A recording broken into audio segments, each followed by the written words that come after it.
নিজের জীবনের কঠিন সময়গুলোতে নিজেকে গোপন রাখাই ভালো। নিজের দুঃখ কষ্টগুলো কাউকে না দেখা নয় উত্তম।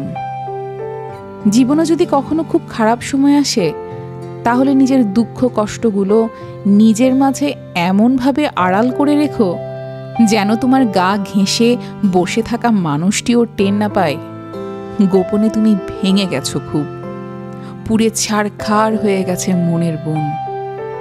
আকস্মিক ঝড়ে ঝরে গেছে জীবন বৃক্ষের সবকটি সবুজ পাতা। নিজে শক্ত হও, নিজেকে বুঝাও যে এত সামান্য বাতাসে ঝরে যেতে নেই, ভেঙে যেতে নেই অমন হালকা আঘাতে। বলা হয় যে ধৈর্য ধরে সে সফল হয়। নিশ্চয়ই আল্লাহ সবচেয়ে উত্তম পরিকল্পনাকারী।